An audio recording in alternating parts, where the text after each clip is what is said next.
Our next speaker is Ms. Delta. She's going to touch on our final topic for the night. Ms. Delta, the floor is yours.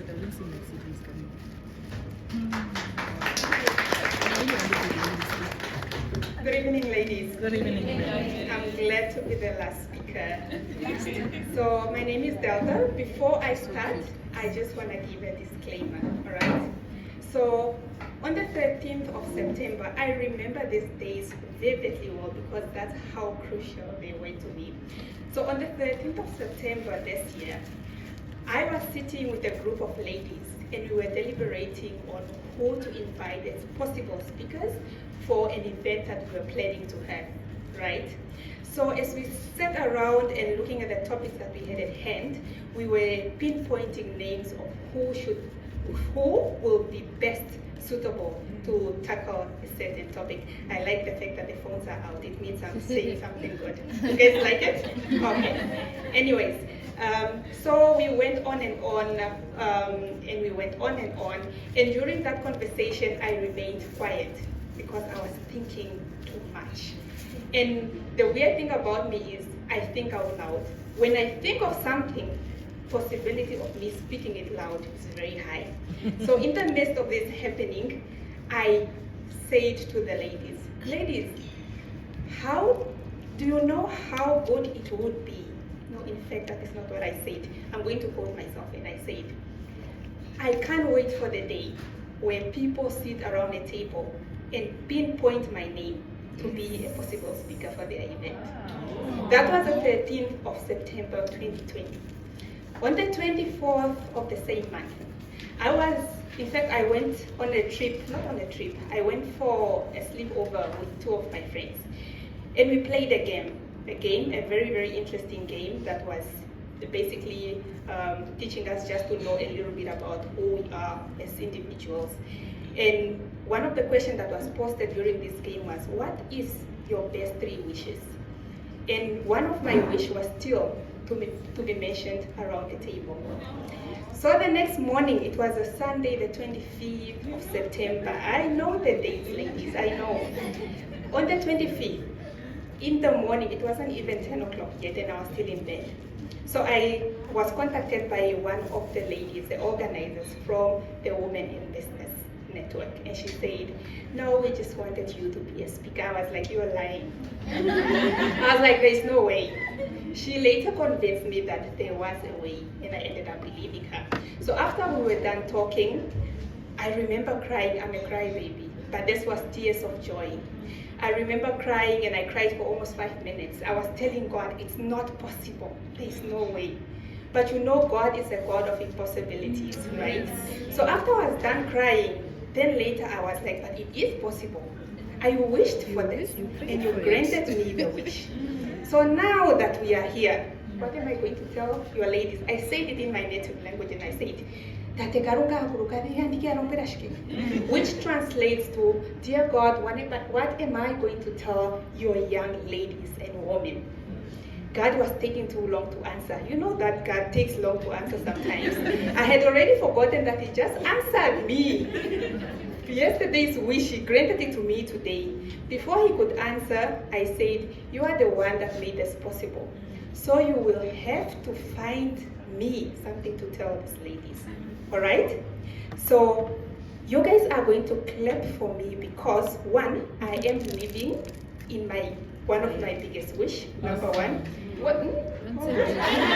The second thing is that you are going to clap for me because I don't wear white. But today I look beautiful in white.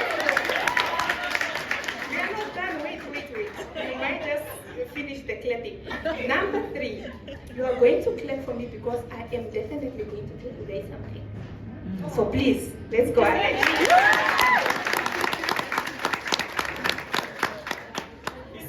Given a topic of talking to us about working smart and living well. I don't know why they felt I was best suitable for this topic, but there must be a reason. I don't know how they scout for speakers, but I'm glad they gave me this topic because I plan on nailing it. And I'm glad I am the last speaker because we are going to speak. Right? So I follow rules. I was given things to tell you guys. The first one that I was given was to tell you guys about myself. I am Delta the human being and Delta the professional. So Delta the human being is basically just somebody that loves to have conversations with people. I love to sit around the table and just have meaningful conversations. I guess that's why I'm busy turning my YouTube channel into more of a talk show, because they say there is meaning in conversations. So that's number one. Number two, I am my grandmother's granddaughter. And sitting around and talking to my grandmother about things that she's able to teach me as an elder. And also one of the things that I love to talk to my grandmother about is getting to know my late mom better, because she knows her daughter. I didn't get a chance to know her that well, but because of what my grandmother would tell me really brings me joy, because I'm able to get a glimpse of who my mom was through her mother. The third one is I love content creating. Too bad I can't be behind the camera today. Somebody is doing it for me. So me creating or taking videos and just putting the pieces together brings me joy. And that is why I should say I have a YouTube channel now. I know it's not big yet, but one day we are getting there. So if I could live behind and in front of the camera, I will do it. Guys, this is the first time I'm speaking. I've never done this before. I don't know why I'm doing so well. The last thing about myself is that I love spending time with those that I love. I believe you will really only get to know somebody when you spend as much quality time as possible with them. I can't sit here and defend you and say I know so much about you when I don't spend time with you, unfortunately. So that is one of my biggest love language also. So let's go to the Delta, the profession. I am an accountant by profession. I hold a master's degree in business administration and an honors degree in finance management. I am employed by Road Traffic Management Services, and we are into road safety education, but I am the finance and HR officer. So maybe that is why I'm speaking so well, because I'm used to this. So the second thing that I was told to do is to tell you guys about my journey. I'm only gonna tell you guys about my journey coming here, because I don't know what other journey they wanted me to speak about. So when I got this invitation to speak on working smart and living well, I was contemplating on what exactly am I coming to tell you ladies, because I've never really spoken to a group of entrepreneurs in the fact that I have to come and inspire them. We are talking about people that have been doing this for decades. I am not even a business butterfly like that. So I am not even a motivational speaker to start off. But oh well, here we are. All right? And there's also something that really cultivates my heart is that everybody is able to teach something. And everyone is able to learn something from the next person. So let's move on. Before I move on, during the time when I was contemplating, I had to narrow it down to just talking to us about the elements of working smart and also adoption of responsibilities. So that's basically what I'm going to be talking about today. All right? So let's touch a bit on working smart. I strongly believe that everybody works smart. It's maybe just the assumption of don't work hard but smart, but I want to believe that smart work is hard work. All right? So the only thing about smart work is that it's basically just, when we say smart work, we are talking about technological advancement. You remember 10 years ago, if we go to F&B, for example, you would find 15 tellers that are doing deposits. 10 years today, we have ATMs that do that for us. That is smart work. So I'm going to touch on the elements of working smart, basically the smart word on its own. That SMART stands for, in fact, the S stands for specific, the M stands for measurable, the A stands for attainable, and then the R stands for realistic or relevant, and then the T stands for time bound. I'm going to talk about specific. I'm just going to go through briefly, fast, all right? So the specific aspect of it, you need to be able to answer 3 questions in this aspect. Is what needs to be accomplished, who is responsible for it, and what steps to take to achieving this. I want to give a good example of myself. Somebody maybe just shout, if you may, how much do you think I weigh? Let me come this side.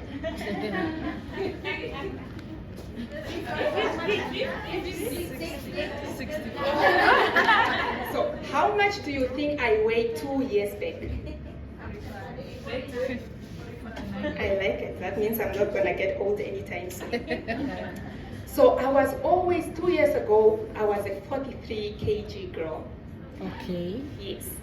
And I wanted a lot of things when it comes to my weight. I didn't want a perfect body. I didn't want a summer body. I didn't want a nice body. I didn't want the bodies that everybody wanted. All I wanted was to gain weight. What? I only wanted to gain weight. I wanted to move from 43 to 50. You know why? Because when you are 50 kg and above, you are eligible to donating blood, and I just wanted to save a life. But that's not the smart part or the specific part about it. The specific part about it comes in when I decided to join the gym. I signed up for a gym for a year. I started working out 5 times a week, 2 hours per day. And I was able to move from a 43 girly to a 54 kg. Don't ask me what happened to that weight, because that's a story for another day. So let's talk the measurable aspect of it. I've already outlined that I would work out 5 times a day, 2 hours in one session, and that's how I was able to measure my progress. That included eating well and sleeping well. That is how I was able to measure the progress, and it happened. I was able to achieve it, and I was happy. But until today, I never donated blood. God forgive me.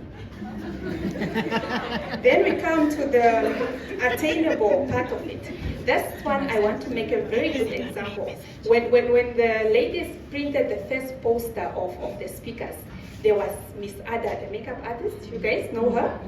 So I wanted her to be here. But I'm sure there is a makeup artist sitting here. So let's talk about the attainable aspect of smart working. So let's say you are a makeup artist. You want to make 50,000 in a day from 4 sets of bridesmaids. All right? So the first set has 12 bridesmaids. Let's assume the weddings are all in the north and they are happening the same day. You want to make 50,000 in one day. One set of bridesmaids has 12 bridesmaids. The other has 9. The other has 10. The other has 8. Is that possible? Is it possible? The same day. As a makeup artist, let's say one wedding is in Okalongo, the next one is in Elim, that's where I'm from, the next one is in Okongo. Is it possible? That's not attainable. And we have a lot of makeup artists double bookings themselves for events like that. That process frustrates, or in fact it delays the wedding proceedings, it frustrates the bride, and it frustrates you as a makeup artist. It's not attainable. Then we move to the realistic part of it. If you want to make 50,000 in one day, is it realistic? No. I'm not even going to explain further. So stop it. Let's start making realistic goals, all right? And then we come to time bound, which is the last one on the elements. A smart goal must be time bound. There is no way you'll be pressed to perform better if there is no constraints on time. There is no agency in that matter. So you will not be able to put in your best in making it, because you need to have a starting point and an ending point. And if you don't have that in place, it's not gonna work, all right? So another aspect of working smart for me is, let's say for example, we all know what first aid kits are. We all have them in our cars, we have them in our houses, and we have them elsewhere. So think about you having a trained psychologist or therapist patient at work, because that is where we spend most of our days. 8 hours of your day you are at work, and that is where we get depressed the most. That is where we get depressed the most, because you know at work there's so many grievances. Grievances are coming up because we are not able to deal with one another. So imagine you having a psychologist stationed at work, so that when the days are gloomy, you have somebody to talk to. That way you have a very effective business and you are able to be lucrative. That is working smart. Another one is networking. Network is good. That is why we are all here, dressed beautifully, because we are here to network. So imagine you having a social network club at work. Because a lot of things happen at work because we do not understand one another. That is why we have infights at work. So imagine if you know that your boss likes to play tennis, and so do you. You guys have a different different conversation to have. You'll be able to understand each other from that angle. Let's say, for example, you have a favorite YouTuber. Delta is your favorite YouTuber. Both of you. So every day at work you say, do you know what Delta posted on YouTube? So it will be a different game. All right? So that is being smart. But I want to touch on one that is maybe going to be a little bit offensive. But I'm glad we are all ladies, and here we are not going to catch. Ne? So there is a notion that the fact that a woman is occupying a corporate space is because she's a woman. That should not be the case. And I'm glad we are here as women, and we need to get that out of our system. I cannot employ you just because you are a woman. Imagine if you have a company that we have employed 50 women and they are not even producing fruits. What are we doing? So there's something that says equality should not be a dividing issue of gender, but an issue of competency. I am not hiring you because you are a therapist and because you are a woman. I am hiring you because you are competent and you are able to perform that duty. So we are not going to be hypocrites and sit here and tell ourselves that woo, and celebrate the fact that we are occupying these spaces in society. If we are not competent, if we are not able to perform, then we need to go back to the drawing board. So that should be out of our system as soon as possible. Amen. So let's talk at the part of living well. I'm living well. Are you guys living well? I think there is a lie that has been spread to us young people that your career defines who you are. No. And that's not true. There is more to you as a human being than your career. You get to see that there are old people that are wealthy, but they are very miserable. They are so miserable because wealth is not it. Wealth is not it. And God created us to belong to a community. God created you and me. You cannot pull off this event if I wasn't here, or if the next person wasn't here. That is why we're created to belong to a community. So then living well means that we need to find a balance. And this is the thing. There is a difference between function and purpose. And most of us are accustomed to function, not purpose.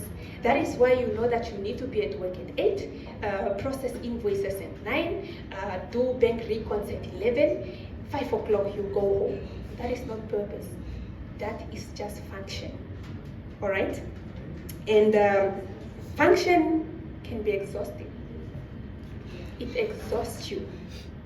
If you do not know your purpose, let's say for example you are a wife, and all you do is clean after your husband. All you do is pick up his shoes. All you do is pick up his pens when he gets home. You are gonna get tired because you are not operating from the space of purpose, but from the space of function. So living well means that you know that you need to knock off at 5 and give attention to your family. Switch off your phone and give attention to your family. Living well means you know you earn 20,000 more than your husband or your boyfriend does, but you know your space in that relationship. Living well is me knowing that I'm leaving work and going to pay attention or bond with Etoile. Etoile is my niece.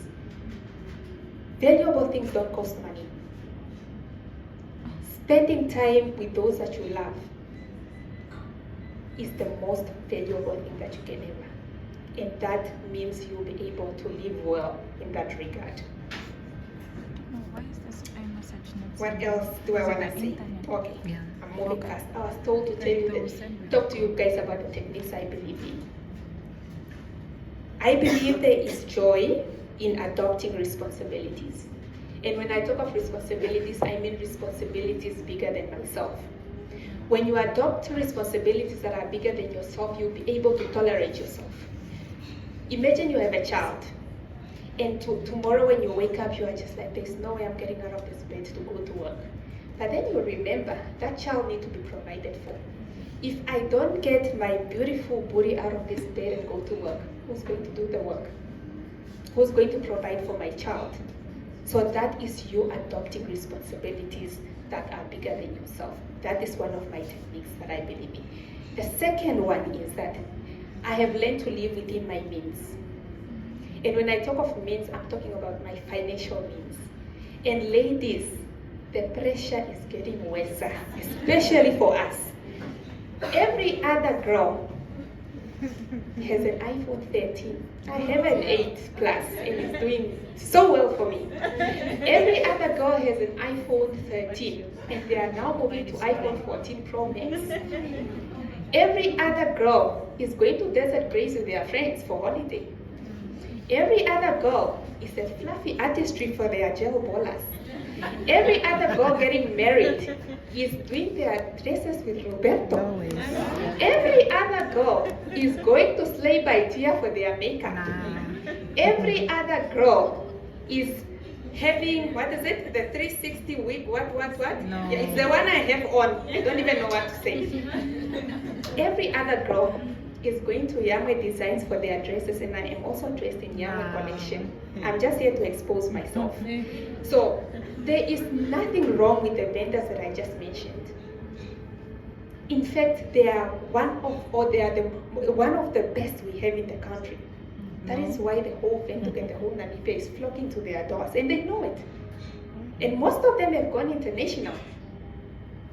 There is nothing wrong with them. All I'm saying is, suit or pick one that suits your pocket.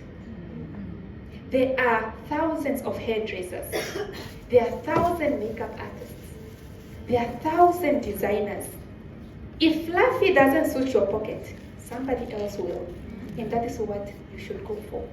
We cannot be a generation at our age that still lives under peer pressure. There is no way. If you still live under peer pressure, then we must take you back to grade 5, because that is where peer pressure is residing at, not at this generation. All right? And then the last but not least, I was told to encourage, to motivate, and to advise. Guys, let me tell you, the first advice is do something meaningful. Do something meaningful because the reward is always happiness. All right? Happiness is not found in people. Happiness is not found in people. Happiness is a byproduct of doing something meaningful. All right?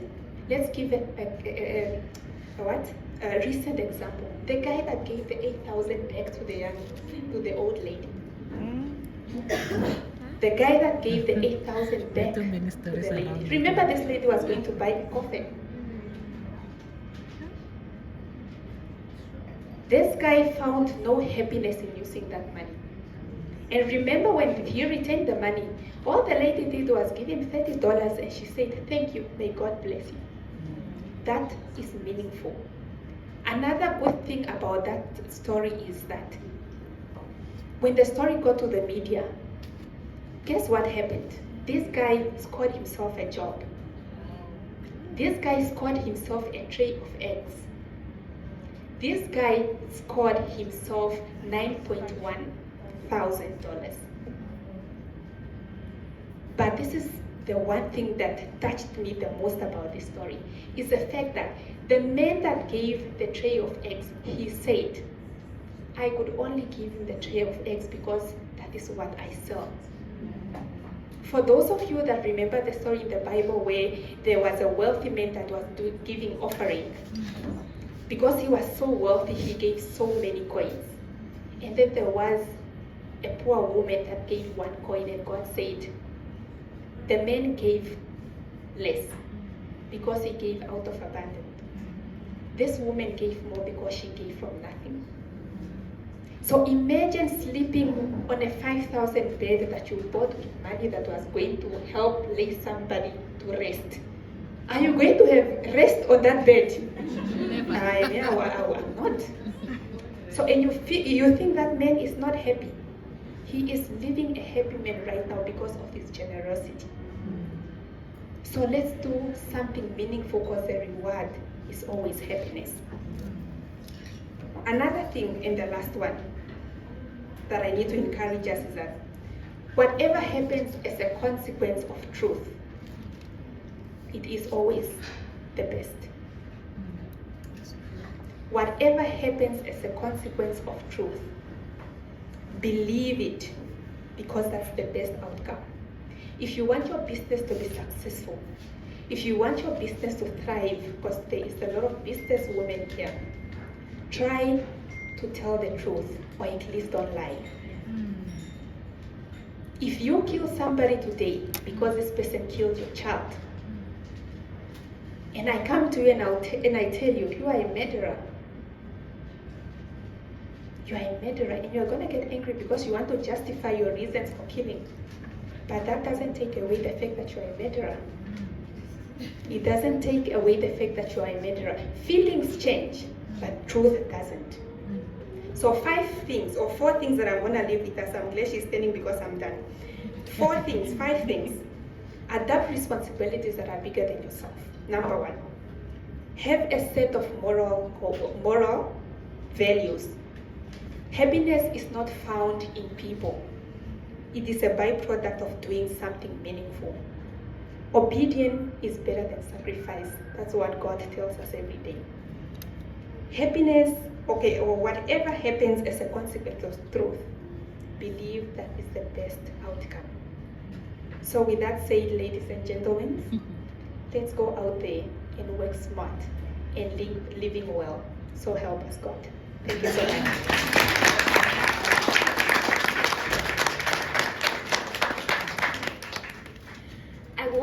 I won't dilute what she said, but I know where to direct you for more. Delta Stock on YouTube. Delta Stock on YouTube. That's where it's at. I'm just not sure now because this one she was guided. Now what about the ones that just come from the dreams, the visions? I'm sure there's more to share.